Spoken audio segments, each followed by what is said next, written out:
تاکہ وہ غور کریں، آخر رب چھپ کیسے سکتا ہے؟ اگر چاند رب ہے اور دن کے وقت کسی کو اپنے معبود کی حاجت ہوگی تو وہ کیا کرے گا؟ لہذا چاند کسی صورت رب نہیں ہو سکتا۔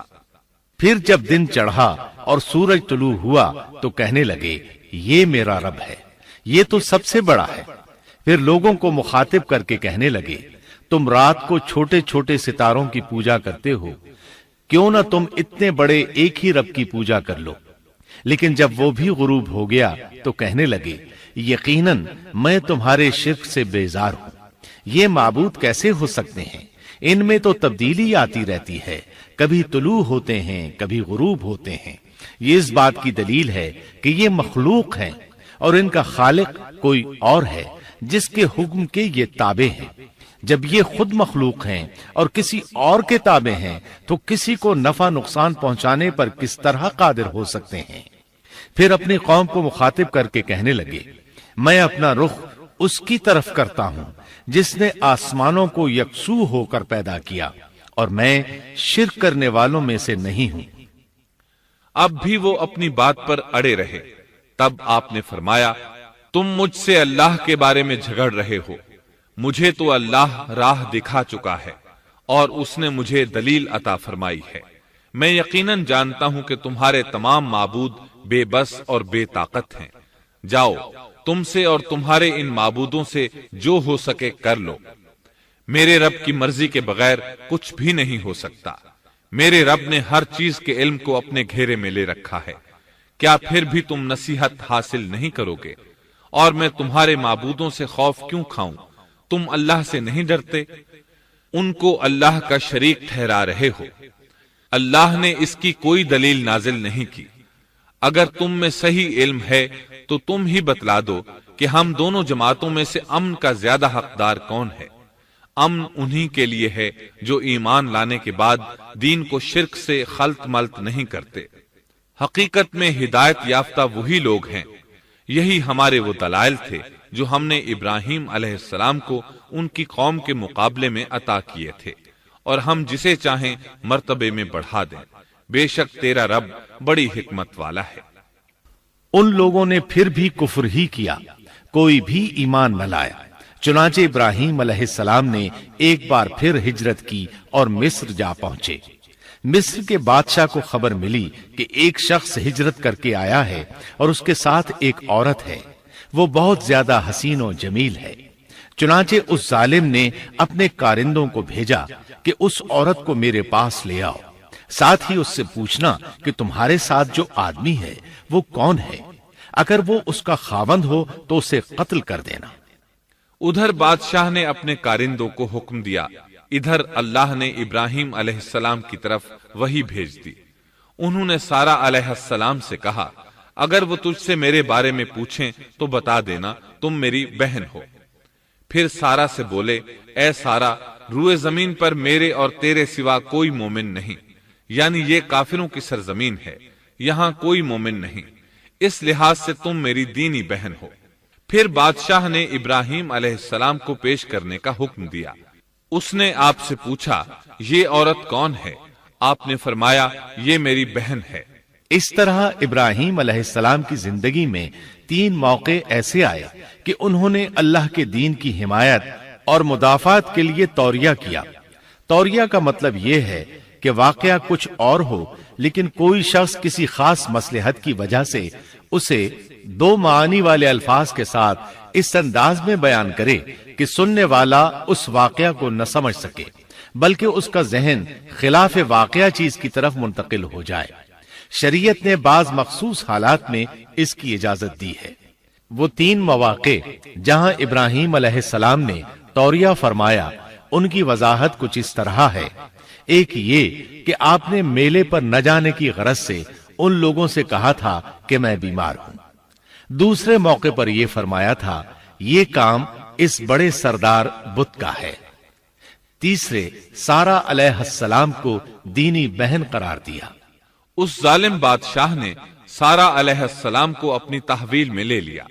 جب سارہ علیہ السلام کو معلوم ہوا کہ وہ ایک بدکار شخص ہے تو انہوں نے اللہ تعالیٰ سے دعا کی، اے اللہ تجھے معلوم ہے میں تجھ پر اور تیرے نبی پر ایمان لائی ہوں اور اپنے جسم کو اپنے خاوند کے سوا ہر ایک سے محفوظ رکھا ہے، لہذا آپ اس کافر کو مجھ پر مسلط نہ کیجیے گا۔ چنانچہ اس کافر بادشاہ نے جب سیدہ سارہ کو پکڑنے کے لیے اپنا ہاتھ بڑھایا تو اس کا ہاتھ شل ہو گیا اور اپنی جگہ پر جم گیا۔ وہ لگا چیخ پکار کرنے، اس میں اتنی طاقت نہ رہی کہ اپنے ہاتھ کو حرکت دے سکے۔ اس کی آواز سن کر اس کے محافظ بھاگے ہوئے آئے، انہوں نے اس کے ہاتھ کو چھڑانا چاہا لیکن چھڑا نہ سکے۔ اس کی یہ حالت دیکھ کر سیدہ سارہ خوف زدہ ہو گئیں۔ انہوں نے سوچا اگر یہ مر گیا تو لوگ کہیں گے اسے میں نے قتل کیا ہے۔ چنانچہ انہوں نے اللہ سے دعا کی کہ اسے چھوڑ دیا جائے۔ اللہ تعالیٰ نے آپ کی دعا قبول کر لی، اس کا ہاتھ ٹھیک ہو گیا، لیکن وہ ظالم پھر بھی نہ ڈرا۔ اس نے ایک بار پھر آپ کی طرف ہاتھ بڑھایا، اس کا ہاتھ پھر شل ہو گیا۔ سیدہ سارہ نے پھر دعا کی، وہ دوبارہ ٹھیک ہو گیا، وہ پھر بھی باز نہ آیا۔ تیسری بار پھر اس نے ان کی طرف ہاتھ بڑھایا، اس بار بھی اس کا ہاتھ شل ہو گیا۔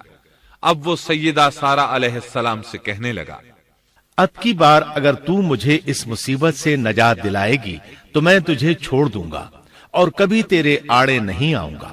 چنانچہ سیدہ سارہ علیہ السلام نے اللہ تعالی سے دعا کی، وہ ٹھیک ہو گیا۔ تب اس نے اپنے کارندوں کو آواز دی اور ان سے بولا، تم میرے پاس کسی انسان کو نہیں بلکہ سرکش جن کو لائے ہو۔ پھر اس نے انہیں رہا کر دیا، عزت و اکرام سے رخصت کیا اور ان کی خدمت کے لیے اپنی بیٹی ہاجرہ کو ساتھ کر دیا۔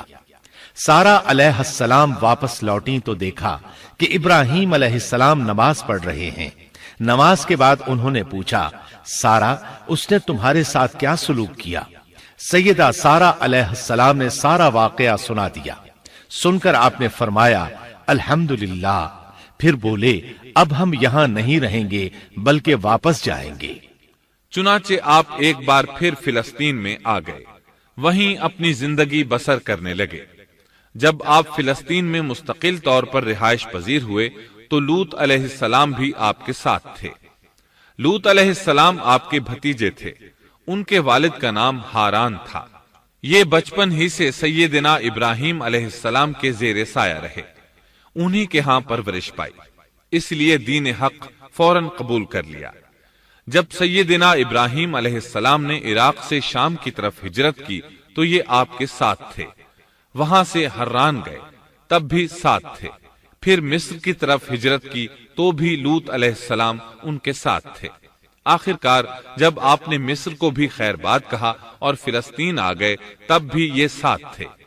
اب ابراہیم علیہ السلام نے لوط علیہ السلام کو حکم دیا کہ وہ بستی سدوم کی طرف چلے جائیں، اس لیے کہ اس بستی کے لوگ کفر کی انتہائی گہرائی میں جا چکے ہیں، انہیں کفر و شرک سے نکالنے کے لیے وہاں جائیں، انہیں اللہ کے احکام سنائیں، اللہ کی طرف دعوت دیں۔ چنانچہ لوط علیہ السلام تو اس طرف روانہ ہو گئے اور ادھر فلسطین میں صرف 3 مسلمان رہ گئے، ابراہیم علیہ السلام، ان کی زوجہ محترمہ سیدہ سارہ اور سیدہ ہاجرہ علیہم السلام وہیں رہائش پذیر رہے اور لوگوں کو مسلسل اللہ کی طرف دعوت دیتے رہے۔ یہاں یہ بے شمار مال و دولت کے بھی مالک بن گئے۔ جب ان کی عمر 85 یا 86 سال ہوئی تو سارہ علیہ السلام نے سوچا، میں بانجھ ہوں، میرے خاوند بوڑھے ہیں لیکن اولاد کی تمنا ہے، تو کیوں نہ میں اپنی لونڈی ہاجرہ ہدیے اور تحفے کے طور پر ابراہیم علیہ السلام کو دے دوں۔ چنانچہ ہاجرہ ابراہیم علیہ السلام کو مل گئیں، انہوں نے ان سے شادی کر لی۔ اللہ رب العزت نے جلد ہی ان کے بطن سے آپ کو اسماعیل علیہ السلام عطا فرمائے۔ ہاجرہ علیہ السلام کے ماں بننے پر اور ان کی اولاد کو دیکھ کر سیدہ سارہ علیہ السلام کو فطری طور پر غیرت کا احساس ہوا۔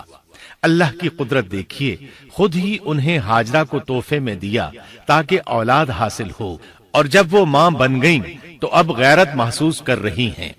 اپنی اس کیفیت سے مجبور ہو کر سیدہ سارہ نے ابراہیم علیہ السلام سے کہا، آپ مجھے اس کے ساتھ ایک جگہ پر نہ رکھیں۔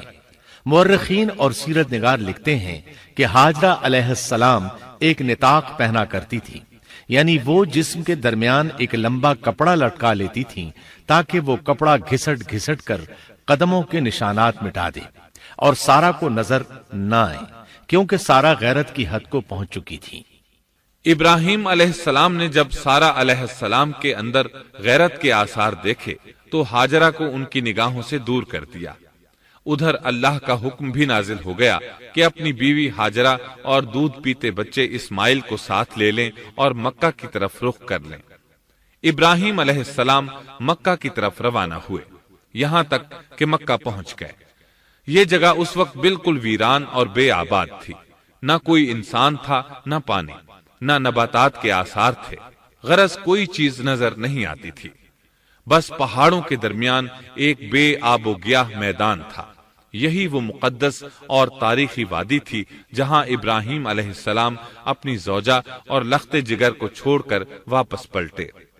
سیدہ ہاجرہ علیہ السلام کو بہت حیرت ہوئی، انہیں یہ امید نہیں تھی کہ ان کے خاوند انہیں ایک بے آباد جگہ تنہا چھوڑ کر چل دیں گے۔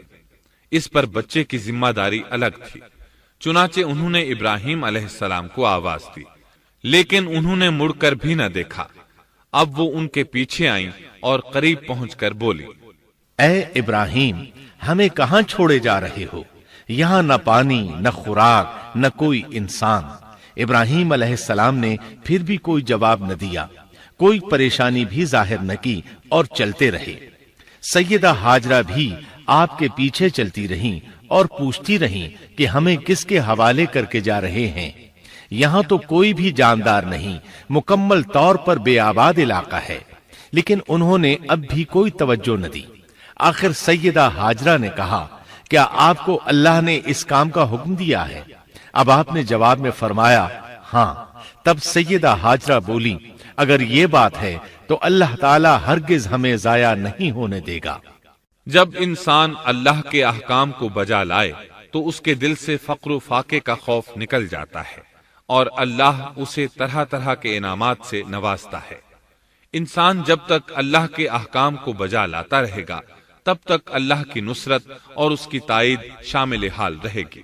چنانچہ جوں ہی ہاجرہ علیہ السلام کو پتا چلا کہ انہیں تنہا چھوڑ جانا اللہ کے حکم کی بنا پر ہے تو فوراً یقین بھرے لہجے میں بولی، تب اللہ ہمیں ضائع نہیں کرے گا، یہ کہہ کر وہ اپنے شیر خوار بچے کی طرف پلٹ گئیں۔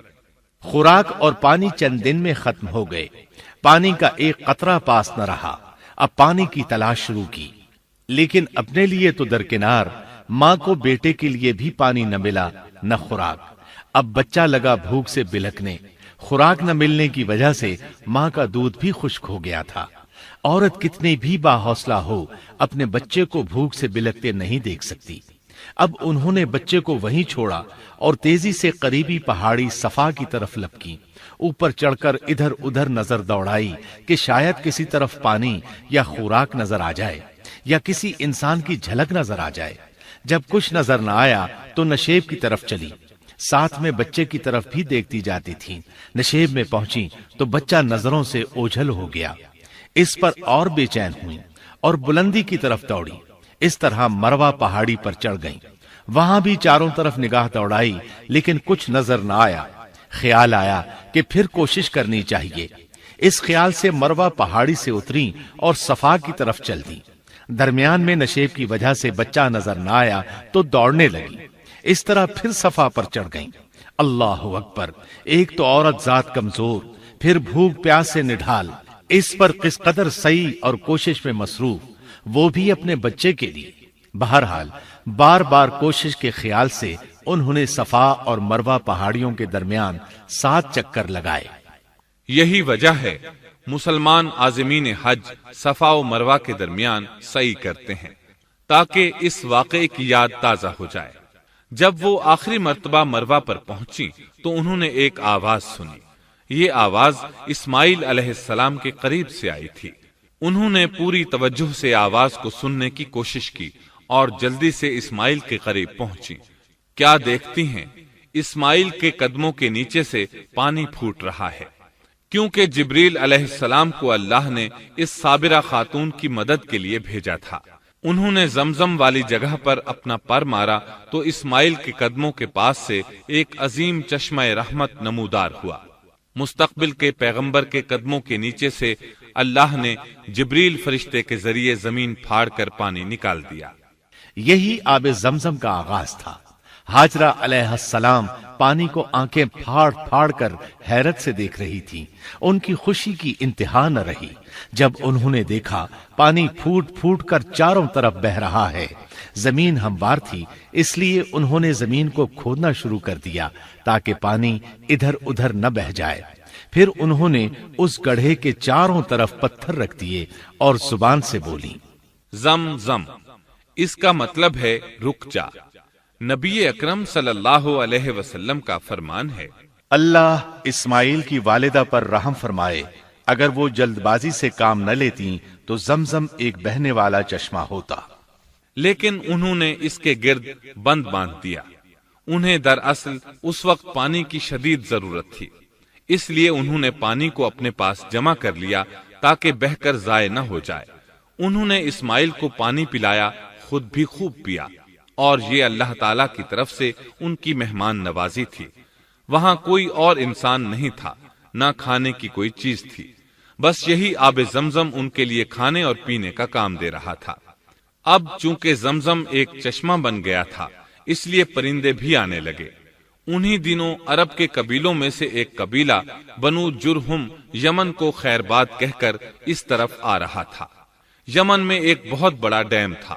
پہاڑوں کے درمیان انہوں نے پانی کو روک کر ایک بہت بڑا بند قائم کر رکھا تھا۔ اس سے پورا سال آسانی سے کھیتی باڑی کرتے تھے۔ اس ڈیم کی بدولت ان کا آب پاشی کا نظام بہت اچھا تھا۔ جب اس ڈیم کو اللہ تعالیٰ نے توڑا تو تمام لوگ وہاں سے منتشر ہو گئے اور جزیرہ عرب کے اطراف میں منتقل ہونے لگے۔ وہیں سے ہجرت کرنے والا ایک قبیلہ بنو جرہم تھا۔ یہ لوگ بنیادی طور پر عرب تھے۔ یہ قبیلہ سفر میں رہتا، جہاں کہیں پانی اور چراگاہ نظر آتے وہیں پڑاؤ ڈال دیتے۔ جب وہاں خوراک ختم ہو جاتی تو آگے سفر شروع کر دیتے۔ چونکہ وہ بہت بڑے تاجر تھے، اس بنا پر ان راستوں سے خوب واقف تھے۔ انہیں چشموں کا خوب علم تھا۔ ملک شام کی طرف بھی ان کی آمد و رفت تھی۔ یہ قبیلہ بنو جرہم مکہ کے قریب پہنچا تو فضا میں پرندوں کو منڈلاتے پایا۔ کہنے لگے، ان پرندوں کی موجودگی میں ضرور کوئی راز ہے۔ اب انہوں نے اپنے کچھ آدمی اس طرف بھیجے۔ یہ لوگ جلد ہی چشمے تک پہنچ گئے۔ انہوں نے وہاں ایک عورت اور اس کے بچے کو پایا۔ پھر وہ لوگ ان کے پاس آئے، وہاں پڑاؤ ڈالنے کی اجازت مانگی۔ سیدہ ہاجرہ نے فرمایا، ٹھیک ہے، لیکن شرط یہ ہے کہ تمہیں اجرت ادا کرنا ہوگی۔ ان کے لیے یہ سستا سودا تھا۔ ان کے پورے قبیلے کو سامان زندگی مل رہا تھا، جبکہ صرف ایک عورت اور اس کے بیٹے کی ذمہ داری ان پر عائد ہو رہی تھی۔ انہوں نے فوراً حامی بھر لی اور وہاں رہائش اختیار کر لی۔ اس طرح یہ لوگ سیدہ ہاجرہ علیہ السلام کی معیشت کا ذریعہ بن گئے، اور اس طرح سیدنا اسماعیل علیہ السلام بنو جرہم میں پرورش پاتے رہے۔ انہوں نے ان لوگوں سے عربی سیکھ لی اور ان سے بھی زیادہ عربی دان بن گئے۔ فصاحت اور بلاغت سے عربی میں بات چیت کرنے لگے۔ پھر ان کی اس قبیلے میں شادی ہو گئی۔ ان کی اولاد سے عرب قوم کا آغاز ہوا۔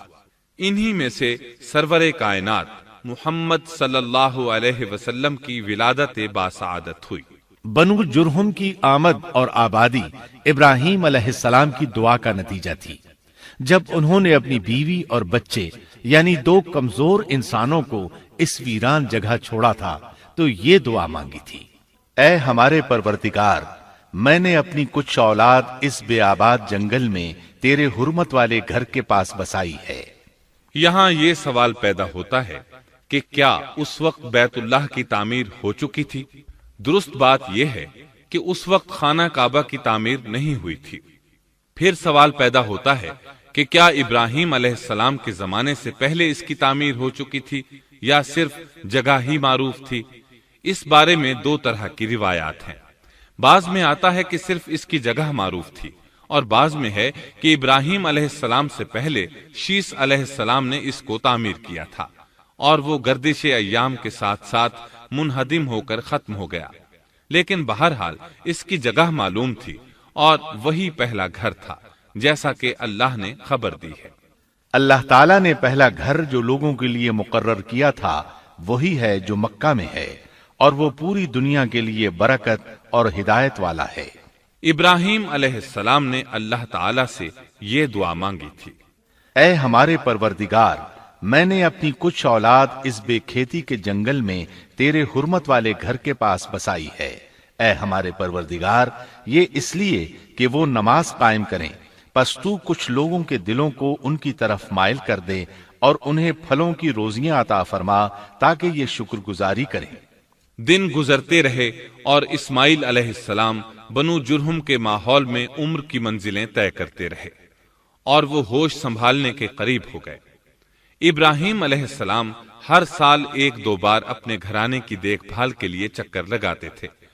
جب اسماعیل علیہ السلام نے ہوش سنبھالا تو ایک بار پھر ایک عظیم آزمائش کا وقت آ گیا۔ ہوا یوں کہ ایک مرتبہ ابراہیم علیہ السلام مکہ تشریف لائے، ایک جگہ آرام کے لیے بیٹھے کہ نیند کی وادی میں پہنچ گئے۔ نیند میں انہوں نے خواب دیکھا کہ اپنے لخت جگر کو اپنے ہاتھ سے ذبح کر رہے ہیں، ساتھ ہی آنکھ کھل گئی۔ ابراہیم علیہ السلام جانتے تھے کہ انبیاء کرام کے خواب حقیقت ہوتے ہیں، اللہ کی طرف سے وحی ہوتے ہیں، اور شیطان کسی صورت ان کے خواب میں نہیں آ سکتا۔ لہٰذا انہوں نے اس خواب کے مطابق عمل کرنے کا پختہ ارادہ کر لیا، کسی قسم کی پریشانی کا شکار نہ ہوئے۔ اللہ رب العزت نے اس عظیم اور تعجب خیز واقعے کا قرآن مجید میں ذکر کرتے ہوئے فرمایا، اور ابراہیم نے کہا، میں تو ہجرت کر کے اپنے پروردگار کی طرف جانے والا ہوں، وہ ضرور میری رہنمائی کرے گا۔ اے میرے رب، مجھے نیک بخت اولاد عطا فرما۔ تو ہم نے ایک بردبار بچے کی بشارت دی۔ پھر جب بچہ اتنی عمر کو پہنچا کہ اس کے ساتھ چلنے پھرنے لگا تو ابراہیم نے کہا، میرے پیارے بیٹے، میں نے خواب دیکھا ہے کہ میں تجھے ذبح کر رہا ہوں، اب تو بتا تیری کیا رائے ہے؟ یہاں سوال پیدا ہوتا ہے کہ ابراہیم علیہ السلام نے اسماعیل علیہ السلام سے مشورہ کیوں لیا؟ وہ چاہتے تو اسماعیل کو سوتے میں ذبح کر دیتے، اس طرح اللہ کا حکم بجا لاتے۔ وہ بیٹے کے پاس کیوں گئے اور ان سے مشورہ کیوں لیا؟ جی ہاں، یہ مسئلہ یاد رکھنے کے قابل ہے کہ ہر مسلمان پر لازم ہے کہ وہ اپنے دوسرے مسلمان بھائی کو اجر و ثواب میں شامل کرنے کی کوشش کرے۔ ابراہیم علیہ السلام نے بیٹے کو ثواب میں شامل کرنے کے لیے انہیں اللہ کے حکم سے آگاہ کیا۔ یہ نہ چاہا کہ میں اکیلا ہی اجر لیتا رہوں، بلکہ دوسرے کی خیر خواہی کو پیش نظر رکھا۔ والدین کے لیے آپ کے اس انداز میں نصیحت موجود ہے، یہ کہ اولاد کو ثواب کے مواقع فراہم کریں، ان کی صحیح تربیت کریں۔ اگر صدقہ کرنے کا موقع ملے تو بچوں کے ذریعے صدقہ کرائیں تاکہ انہیں بھی اللہ کے راستے میں خرچ کرنے کی عادت پڑے۔ جب کسی دینی مجلس میں بیٹھنے کا موقع ملے تو اپنی اولاد کو بھی ساتھ لے کر جائیں۔ بے شمار لوگ خود تو جاتے ہیں، اولاد کو جانے کے لیے کہتے بھی نہیں، خود دین سیکھتے ہیں، اولاد کو دین نہیں سکھاتے۔ ابراہیم علیہ السلام نے اسماعیل علیہ السلام سے رائے لی۔ سبحان اللہ، انہوں نے جواب میں فرمایا، اے ابا جان، آپ کو جو حکم ملا ہے کر گزریے۔ یہ نہیں کہا کہ مجھے تو حکم نہیں ہوا، بلکہ فوراً سر تسلیم خم کر دیا، اس لیے کہ وہ جانتے تھے انبیاء کا خواب حقیقت پر مبنی ہوتا ہے، اللہ کی وحی ہوتا ہے، اس لیے بالکل پریشانی ظاہر نہ کی، یہ تک نہ پوچھا مجھے کیوں ذبح کر رہے ہیں، یا میرا کیا جرم ہے، یا آپ کے پاس کون سا صریح حکم آیا ہے۔ انہوں نے ایسی کوئی بات نہ کہی۔ اللہ کی فرما برداری اسی کو کہتے ہیں۔ چنانچہ اپنے باپ سے کہا، اے ابا جان، آپ کو جو حکم ہوا ہے اس کو کر گزریے، انشاءاللہ آپ مجھے صبر کرنے والوں میں پائیں گے۔ علماء کرام فرماتے ہیں اس جملے سے ان کا انتہائی ادب اور احترام شامل ہے، اور اس میں زبردست توکل موجود ہے۔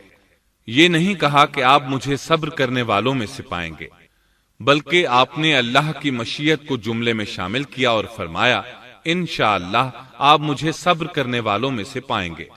لہٰذا مسلمانوں کو دھوکے میں نہیں پڑنا چاہیے۔ یہ نہ کہے میں سفر کروں گا، میں فلاں کام کروں گا، میں فلاں کام کے کرنے کی طاقت رکھتا ہوں، بلکہ یوں کہے اللہ نے چاہا تو میں سفر کروں گا، اللہ نے چاہا تو فلاں کام کروں گا۔ اپنے علم اور طاقت کے دھوکے میں پڑنا سراسر نادانی ہے۔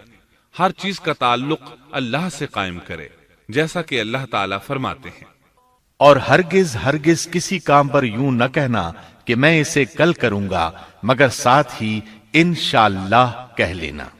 اپنی زبان کو اللہ کے ذکر سے سجا کر رکھو اور ہمیشہ اپنے معاملات کو اللہ کی طرف لوٹاؤ۔ بہرحال باپ بیٹا دونوں ہی مصمم ارادے کے ساتھ اللہ کا حکم پورا کرنے کے لیے پیش ہو گئے۔ اسماعیل علیہ السلام نے اپنے والد محترم سیدنا ابراہیم علیہ السلام سے کہا، جب آپ مجھے ذبح کرنے لگیں تو میری پیشانی کو زمین پر رکھ دیجیے گا تاکہ آپ کو میرا چہرہ نظر نہ آئے اور کہیں آپ کے ہاتھ رک نہ جائیں۔ اب ابراہیم علیہ السلام نے بیٹے کی پیشانی پکڑ کر زمین پر لٹا دیا، جیسا کہ اللہ تعالیٰ نے فرمایا۔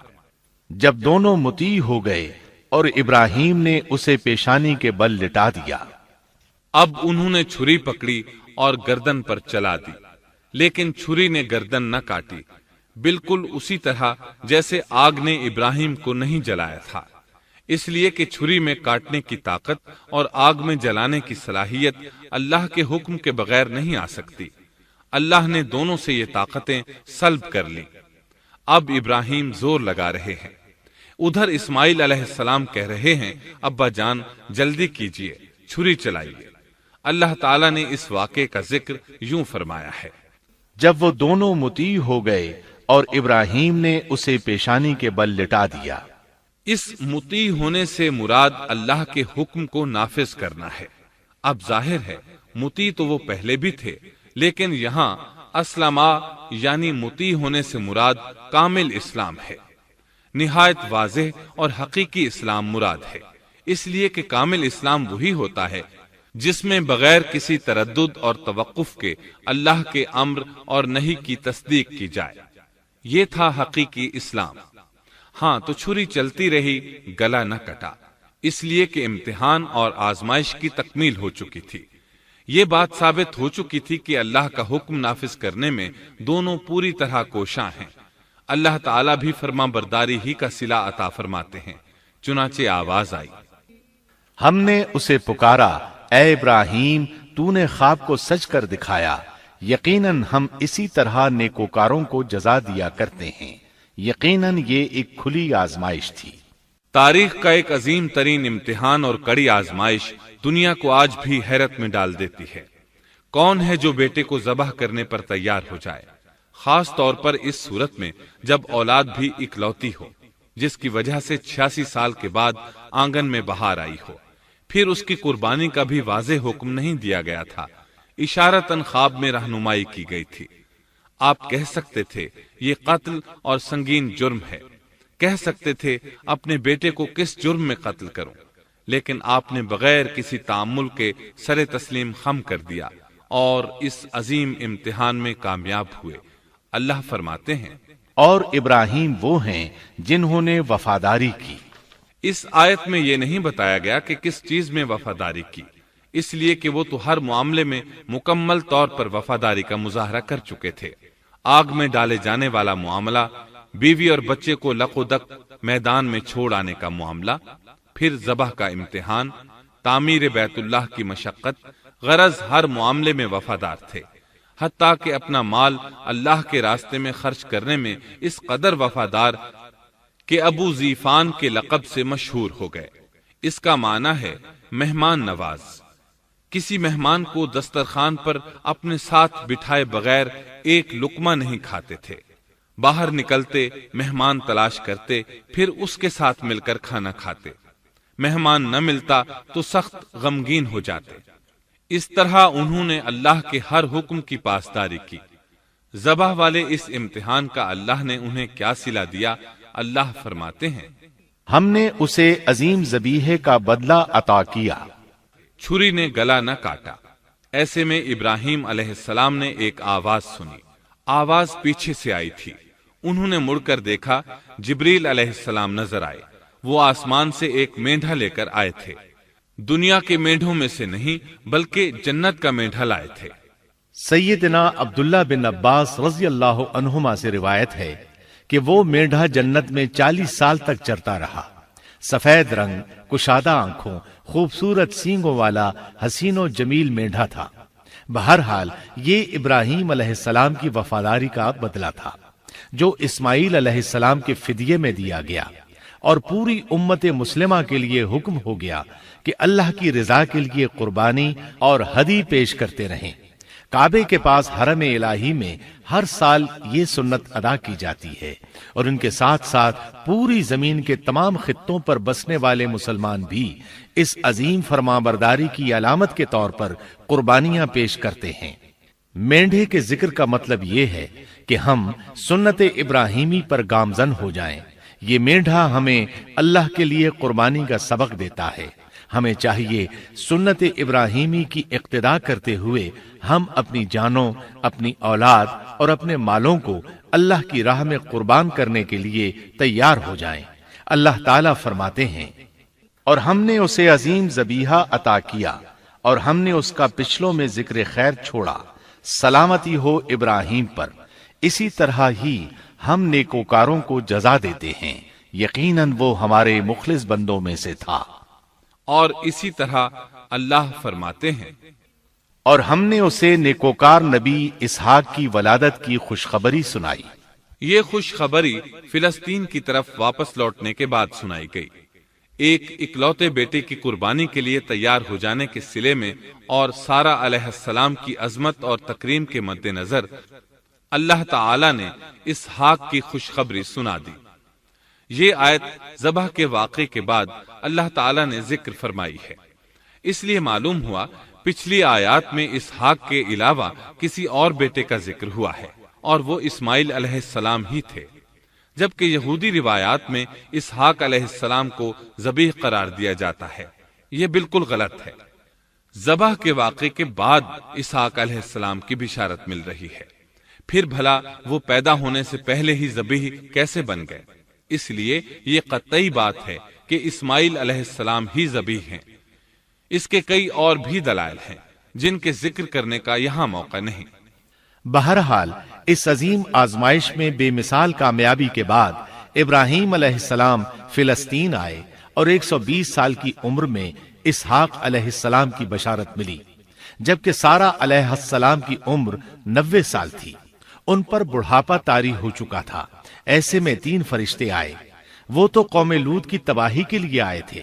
راستے میں اللہ کے حکم سے ابراہیم علیہ السلام اور ان کی اہلیہ سارہ کو خوشخبری سنائی، اور اس غرض کے لیے وہ انسانی شکل میں آئے تھے۔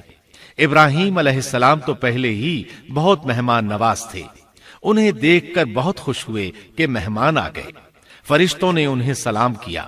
ابراہیم علیہ السلام نے سلام کا جواب دیا۔ وہ حیرت زدہ تھے کہ یہ لوگ ان کی بستی کے رہنے والے تو ہیں نہیں، لیکن ان پر سفر کے نشانات بھی نہیں ہیں، جیسا کہ دور سے چل کر آنے والوں میں ہوتے ہیں۔ نہ ان کے پاس سواریاں ہیں۔ قرآن مجید میں آتا ہے، فرشتوں نے سلام کیا تو ابراہیم نے بھی سلام کیا، اور دل میں خیال کیا یہ اجنبی لوگ ہیں۔ پھر وہ اپنی مہمان نوازی کی عادت کے مطابق انہیں اندر لے آئے، ان کے لیے کھانے کا انتظام کیا۔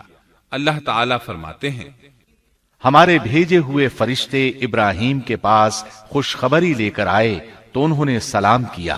ابراہیم نے سلام کا جواب دیا اور فوراً بھنا ہوا بچڑا لے آئے، اور بچڑا بھی موٹا تھا۔ ان کے سامنے کھانا پیش کیا، لیکن وہ بھلا کب کھانے کی طرف ہاتھ بڑھانے والے تھے۔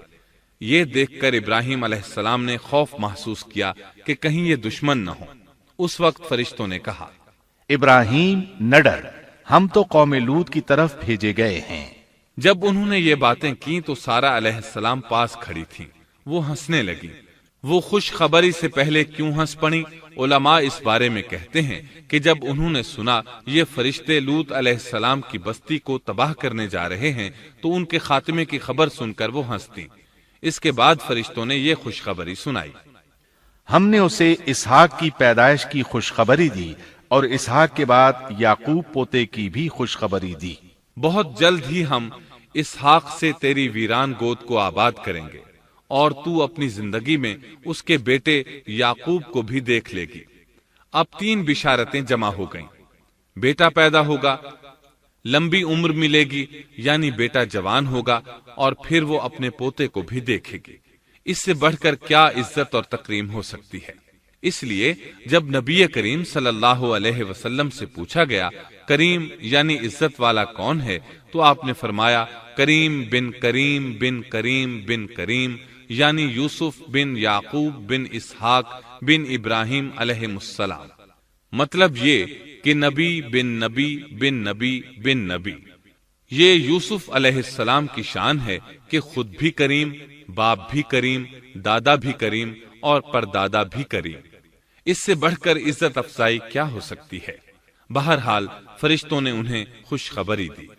پھر انہوں نے ابراہیم کو ایک صاحب علم لڑکے کی بشارت دی۔ خوشخبری سن کر سیدہ سارہ حیران ہوئی، مارے حیرت کے منہ سے ہلکی سی چیخ نکل گئی۔ انہوں نے اپنے رخسار پر ہاتھ مارا جیسا کہ عورتوں کی عادت ہوتی ہے، کہنے لگی ہائے افسوس، کیا میں بچہ جنوں گی حالانکہ میں بانجھ ہوں اور میرے خاوند بوڑھے ہیں؟ یہ تو حیرت کی بات ہے۔ ایک دوسری جگہ اللہ تعالیٰ نے یہ الفاظ فرمائے، کہنے لگی میں بوڑھی اور بانجھ ہوں، بھلا میں بچے کو کیسے جنم دوں گی؟ اس پر فرشتوں نے کہا تو اللہ کے حکم پر تعجب کرتی ہے، اے اہل بیت، یہ تو اللہ کی تم پر رحمت اور برکت ہے، وہ بہت بزرگ اور قابل تعریف ہے۔ دوسری آیت میں ہے انہوں نے کہا اسی طرح تیرے رب نے فیصلہ کیا ہے اور ہمیں کہا ہے، یقیناً وہ بہت حکمت والا ہے اور علم رکھنے والا ہے۔ یہ تھی اسحاق علیہ السلام کی ولادت کی خوشخبری۔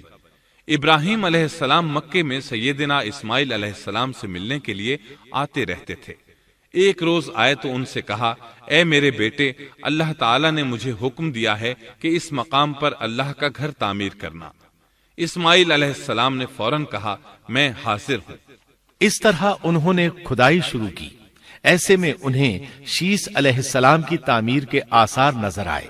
انہوں نے اس پر تعمیر شروع کر دی۔ ایک روایت میں یہ بھی ہے کہ انہوں نے فرشتوں والی بنیادوں کے آثار بھی دیکھے۔ نبی کریم صلی اللہ علیہ وسلم کی جوانی کے دنوں میں جب مکے کے قریش نے کعبے کی تعمیر نئے سرے سے کی تو انہوں نے اس کی بنیادوں کو گہرا کرنا چاہا۔ وہ کھدائی کرتے ان سبز پتھروں تک پہنچ گئے جو پہاڑوں کی چوٹیوں کی طرح نظر آ رہے تھے۔ انہوں نے ان پتھروں کو نکالنا چاہا۔ ایک شخص نے کدال کے ذریعے ایک پتھر کو باہر نکالا تو اس کے نیچے سے اتنا نور نکلنے لگا کہ قریب تھا وہ شخص اندھا ہو جاتا۔ پھر پتھر خود بخود نیچے جا گرا اور اپنی جگہ پر جم گیا۔ اس کے بعد لوگوں نے ان پتھروں کو ہاتھ نہ لگایا اور تعمیر شروع کر دی۔ قرآن مجید میں تعمیر کعبہ اور بیت اللہ کا تذکرہ اس طرح آیا ہے، اور جب ہم نے بیت اللہ کے مکان میں ابراہیم کو جگہ دی اور فرمایا کہ میرے ساتھ شرک نہ کرنا اور میرے گھر کو طواف، قیام اور رکوع و سجود کرنے والوں کے لیے پاک رکھنا، اور فرمایا بے شک لوگوں کے لیے جو پہلا گھر تعمیر کیا گیا ہے وہ مکہ میں ہے، وہ جہان والوں کے لیے برکت اور ہدایت کا ذریعہ ہے، اس میں واضح نشانیاں ہیں، مثلا مقام ابراہیم، تو جو کوئی حرم میں داخل ہوگا وہ امن میں آ جائے گا۔ اور یاد کرو اس وقت کو جب ابراہیم کو اس کے پروردگار نے کئی باتوں کے ذریعے آزمایا، وہ ان میں پورے اترے تو اللہ نے فرمایا میں آپ کو تمام لوگوں کا امام بنا رہا ہوں۔ ابراہیم نے کہا اے میرے رب، میری اولاد میں سے بھی امام بنائیے۔ جواب میں اللہ نے فرمایا میرا امامت کا وعدہ ظالم لوگوں کے لیے نہیں ہے۔ اور اس وقت کو یاد کرو جب ہم نے بیت اللہ کو ثواب اور امن کی جگہ بنا دیا اور لوگوں نے مقام ابراہیم کو جائے نماز بنا لیا۔ ہم نے ابراہیم کو حکم دیا کہ میرے گھر کو طواف، اعتکاف، رکوع اور سجود کے لیے پاک رکھو، اور وہ وقت بھی یاد رکھو جب ابراہیم نے دعا کی اے پروردگار اس شہر کو امن والا بنا دے اور اس کے مومن بندوں کو پھلوں کا رزق عطا کر۔ اللہ تعالیٰ نے فرمایا میں کافروں کو بھی تھوڑا فائدہ دوں گا، پھر انہیں آگ کے عذاب کی طرف بے بس کر دوں گا، یہ پہنچنے کی جگہ بری ہے۔ اور وہ وقت یاد کرو جب ابراہیم اور اسماعیل بیت اللہ کی بنیادوں کو بلند کر رہے تھے اور دعا مانگ رہے تھے، اے ہمارے رب، ہماری محنت کو قبول فرما، تو دعا کو سننے والا جاننے والا ہے، اور ہمیں اپنا فرما بردار بنا، ہماری اولاد میں سے بھی ایک فرما بردار گروہ بنا، اور ہمیں عبادت کا طریقہ سکھا اور ہم پر رجوع فرما، کیونکہ تو ہی توبہ قبول کرنے اور رحم فرمانے والا ہے۔ اے ہمارے رب، ان لوگوں میں انہی میں سے ایک رسول بھیج جو ان پر تیری آیات کی تلاوت کرے اور انہیں کتاب و حکمت سکھائے، انہیں پاک کرے، یقیناً تو غالب حکمت والا ہے۔ تعمیر کے دوران جب ابراہیم علیہ السلام اس مقام تک پہنچے جہاں آج حجر اسود ہے تو اللہ تعالیٰ نے جنت سے ایک سفید پتھر بھیجا۔ حدیث میں ہے یہ پتھر نہایت سفید تھا، اب سیاہ ہو گیا ہے۔ انسانوں کی غلطیاں اس کے سیاہ ہونے کا سبب بنی۔ جب دیواریں انسانی قد کے برابر ہو گئیں تو اسماعیل علیہ السلام ایک پتھر لے آئے۔ اب ابراہیم علیہ السلام اس پتھر پر کھڑے ہوئے، وہ ننگے پاؤں تھے۔ اسی وقت پتھر پگھل گیا، ان کے پاؤں اس کے اندر کسی قدر دھنس گئے، پتھر پر ان کے پیروں کے نشانات آ گئے۔ اسی پتھر کو آج مقام ابراہیم کہا جاتا ہے۔ پہلے یہ پتھر بیت اللہ کی دیواروں کے ساتھ رکھا گیا تھا۔ جب لوگ طواف کے لیے آتے تو سیدنا ابراہیم کے پیروں کے نشانات دیکھنے کے لیے یہاں ہجوم ہو جاتا۔ اس طرح طواف کرنے والوں کو دقت کا سامنا ہوتا۔ سیدنا عمر رضی اللہ عنہ نے صحابہ کرام کے مشورے سے اس پتھر کو اس جگہ سے قدرے ہٹا کر نماز کی صفوں کے قریب کر دیا تاکہ طواف کرنے والوں کو دقت نہ ہو۔ یہ مقام بہت مقدس ہے۔ اللہ نے فرمایا ہے، تم مقام ابراہیم کو جائے نماز مقرر کر لو۔ مقام ابراہیم کے قریب اس کے پیچھے ہو کر نماز پڑھنے کا موقع مل جائے تو لازماً وہاں 2 رکعت ادا کیا کرو۔ موقع نہ ملے تو پھر پوری مسجد حرام میں طواف سے فراغت والی 2 رکعت پڑھ لیا کرو۔ اس طرح کعبہ تعمیر ہوا۔ تب نیا حکم آیا، لوگوں میں جو استطاعت رکھے اس پر اللہ کے لیے حج بیت اللہ فرض ہے، اور جو شخص جان بوجھ کر اعراض کرے تو اللہ جہانوں سے بے نیاز ہے اور اسے اس کی کوئی پرواہ نہیں۔ ادھر ابراہیم علیہ السلام کو اللہ تعالی کی طرف سے اشارہ ہوا، لوگوں میں حج کا اعلان کر دیں۔ ابراہیم علیہ السلام کہنے لگے، اللہ میری آواز بھلا کس کس تک پہنچے گی؟ جواب آیا، آپ کے ذمے آواز لگانا ہے، پہنچانا ہمارا کام ہے۔ چنانچہ آپ عرفات کے ایک پہاڑ پر چڑھے اور آواز لگائی، لوگو بیت الحرام کا حج کرو۔ اللہ تعالیٰ نے معجزانہ طور پر یہ آواز تمام انسانوں تک پہنچا دی، خواہ وہ پیدا ہوئے تھے یا نہیں۔ دوسرا معجزہ یہ ہوا کہ اللہ نے بیت اللہ اور اس کے حج کی محبت لوگوں کے دلوں میں ڈال دی۔ اللہ نے فرمایا، وَأَذِّن فِي النَّاسِ بِالْحَجِّ يَأْتُوكَ رِجَالًا وَعَلَى كُلِّ ضَامِرٍ يَأْتِينَ مِن كُلِّ فَجٍّ عَمِيقٍ۔ اور آپ لوگوں میں حج کا اعلان کر دیں، وہ آپ کی طرف پیدل بھی آئیں گے اور دبلے پتلے اونٹوں پر بھی دور دور سے آئیں گے۔ اس طرح لوگ پیدل اور سوار ہو کر کثرت سے حج کے لیے آنے لگے اور یہ ویران علاقہ آباد ہونے لگا۔ یہ تھے حالات اور واقعات ابراہیم علیہ السلام کے۔ آپ نے 175 سال کی عمر میں وفات پائی۔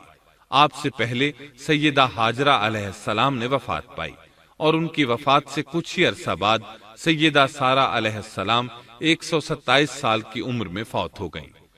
ان دونوں کی وفات کے بعد آپ غمگین رہنے لگے۔